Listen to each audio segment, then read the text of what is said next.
میرے نبی پاک علیہ السلام نے فرمایا اگر تو رب پہ بھروسہ کرے گا نا تو جس طرح پرندے صبح بھوکے نکلتے ہیں گھونسلوں سے، نہ انہیں پتا ہوتا ہے کس دفتر میں جا کے بیٹھنا ہے، نہ یہ خبر ہوتی ہے کہ مزدوری کہاں کرنی، نہ یہ انہیں پتا ہوتا ہے کہ میرا رزق کہاں ہے، وہ نکل آتے ہیں اللہ کے بھروسے پہ۔ نکلنا تیری ذمہ داری ہے، نکلنا۔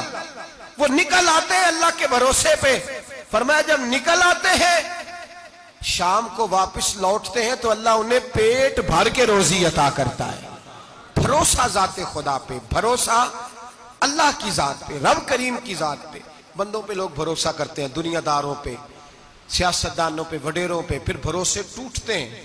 بھروسہ اللہ کی ذات پر، اور جب اللہ کی ذات پہ تیرا بھروسہ ہوتا ہے نا تو میرے بھائی ان تنہائیوں میں جن تنہائیوں میں کوئی کام نہیں آتا، ان مجبوریوں میں جن مجبوریوں میں لوگ دامن چھڑا کے نکل جاتے ہیں، جب تیرا بھروسہ اللہ کی ذات پہ ہوتا ہے تو ان بیماریوں میں جن میں میڈیکل رپورٹیں جواب دے جاتی، ڈاکٹر ہتھیار پھینک جاتے ہیں، ان تنہائیوں میں، پریشانیوں اور آزمائشوں میں جو ذات پھر آگے بڑھ کے تیرا دامن تھامتی ہے وہ ذات خدا بندی ہی ہوتی ہے۔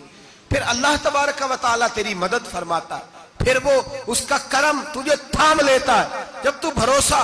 حضرت ابراہیم کے لیے آگ جلائی گئی، 80-100 کسی نے کہا 80,000 فٹ اونچی آگ، دائیں بائیں آگ ہی آگ، اتنی بڑی آگ کہ سمیٹی نہ جائے، پرندہ گزرے تو گر جائے۔ حضرت ابراہیم کو آگ میں ڈالا جانے لگا، کوئی ساتھی نہیں، کوئی پیارا نہیں، کوئی دوست نہیں، کوئی بھائی نہیں، کوئی امتی نہیں، کچھ بھی نہیں، اکیلے۔ منجنیق بنائی گئی، اس منجنیق میں رکھ کے پھینکا جائے گا۔ حضرت ابراہیم کو رکھا گیا، جب منجنیق میں رکھ دیا تو حضرت جبریل حاضر ہوئے، کہنے لگے ابراہیم کوئی ضرورت ہو تو میں حاضر ہوں، ایک پر ماروں گا آگ ساری ان کی طرف کر دوں گا۔ اب فرمانے لگے حاجت تو ہے پر تیرے ساتھ میری کوئی حاجت نہیں۔ وہ بارش کا فرشتہ آیا، کہنے لگا حضور حکم دے تو برسا دوں۔ ہوا کا فرشتہ کہتا ہے میں اللہ کی طرف سے مامور ہوں، مجھے حکم ملے تو میں ہواؤں کے رخ پھیر دوں نمرود کی جانب، یہ ساری آگ ان پر گر جائے، بارشیں برسا کے سیلاب کر دوں۔ تو حضرت ابراہیم کہنے لگے مجھے کسی کی حاجت ہی نہیں۔ فرمایا ٹھیک ہو گیا، جیسے وہ چاہتا ہے میں تیار ہوں۔ حضرت جبریل امین عرض کرنے لگے حضور میں آیا ہوں، مجھے حکم دے۔ فرمایا کوئی ضرورت نہیں تیری، آپ جائیے۔ تو کہنے لگے پھر رب سے دعا ہی کر لیں۔ تو حضرت ابراہیم کی آنکھوں میں 2 آنسوں کے قطرے چمکے، فرمانے لگے رب کو نہیں پتا اس کا خلیل کس حال میں ہے، وہ نہیں جانتا، میرا مالک ہے، میرا رب ہے، میری پیشانی اس کے سجدے کی لذت سے آشنا ہے، میں صرف اس کی بارگاہ میں جھکتا ہوں جب مالک وہ ہے، رازق وہ ہے، پیدا کرنے والا وہ ہے، دینے والا وہ ہے، سننے والا وہ ہے، تو پھر مجھے بڑھ کر سنانے کی حاجت نہیں۔ جبریل آپ جائیے، میرا بھروسہ اللہ کی ذات پہ ہے، میں جانوں اور میرا خدا جانے، بیچ میں کوئی نہیں آئے گا۔ حضرت سیدنا اور پھر اللہ تبارک و تعالیٰ کے نبی کا بھروسہ تھا تو پھر آزمایا گیا ان کا بھروسہ۔ یہ نہیں کہ آگ پھینکنے سے پہلے بجھ گئی، بلکہ تمام کتابیں اٹھائیے، آگ میں ایک دفعہ گرنا پڑا، آگ کے اندر جھونس دیے گئے، ڈال دیے گئے، جب آگ میں گرے ہیں پھر آواز آئی ہے یا نار کونی بردم و سلاما علی ابراہیم، اے آگ اب تو ابراہیم کے لیے سلامتی والی بھی ہو جا اور ٹھنڈی بھی ہو جا۔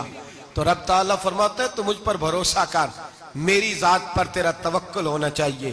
وَمَن يَتَوَكَّلْ عَلَى اللَّهِ فَهُوَ حَسْبُهُ، تو میری ذات پر بھروسہ کر، میں تیری دنیا بھی اچھی کر دوں گا، تیری آخرت بھی اچھی کر دوں گا۔ توحید باری تعالیٰ کا مطلب یہ ہے کہ اپنے آپ کو اپنے رب کے حوالے کر دیں، اپنے آپ کو اپنے، توحید کا مطلب یہ ہے کہ اپنے آپ کو اپنے رب کے بس اس کے حوالے کر دیں، وہ جس طرح چاہے اس طرح کریں، جو ہمارے لیے فیصلہ کر دے اس پہ سر تسلیم خم ہے، جو مزاج یار میں آئے اس پر دیکھیں نا، حضرت ابو بکر، جناب عمر، عثمان غنی، مولا علی، یہ خلفاء بنے، باقی صحابہ میں سے کوئی شخص بھی اس مسند پہ آیا کوئی نہیں آیا۔ پھر کچھ صحابی گورنر بنے، حضرت بلال حبشی کسی عہدے پہ بھی فائز نہیں ہوئے، نوکری سب سے زیادہ، ایک عہدہ بھی نہیں، لیکن تاریخ میں کوئی کمزور حوالہ بھی نہیں کہ کبھی حضرت بلال نے کہا ہو کہ میں بڑا پریشان ہوں، کچھ بھی نہیں، جائیداد نہیں، یار بنا کچھ نہیں، گھر کوئی نہیں، تو چلو مکان بن جاتے، 2 دکانوں کا کرایہ ہی آنے لگتا، کوئی بات نہیں فرمائی، زندگی کو مطمئن گزارا۔ وہ حضرت بلال کہنے لگے جو میرا مقام ہے وہ تو کسی اور کا ہے ہی نہیں، وہ تو کسی اور کا ہے ہی نہیں۔ صحابی جہاں بھی تھے وہ کہتے تھے حوالے کر دیا اپنے آپ کو اپنے رب کے۔ حضرت فاطمہ بنت قیس ایک صحابیہ تھی، ان کے خاوند کا وصال ہو گیا، ایک امیر آدمی کا رشتہ بھی آیا، اور نبی پاک صلی اللہ علیہ وسلم کے غلام اسامہ بن زید کا رشتہ بھی آیا۔ یہ اسامہ غریب بھی تھے، غریب تھے، غلام بھی تھے، رشتہ آیا۔ اب انہوں نے حضور کی رضا دریافت کی تو نبی پاک کا جھکاؤ غلام اسامہ کی جانب تھا۔ اب ان کے سارے گھر والے کہنے لگے حضور کا اگر تم سمجھتی بھی ہو تو مشورہ ہے، چاہت ہے، حکم تو نہیں نا، ہر آدمی کو اجازت ہے، مرضی سے نکاح کر سکتا ہے، تو آپ امیر آدمی سے رشتہ کریں جو آپ کو خوش رکھے۔ تو حضرت فاطمہ بنت قیس کہنے لگی ماں باپ سے آپ میری فکر نہ کریں، مجھے میرے نبی کے حوالے کریں، اللہ مجھے کبھی ضائع نہیں کرے گا۔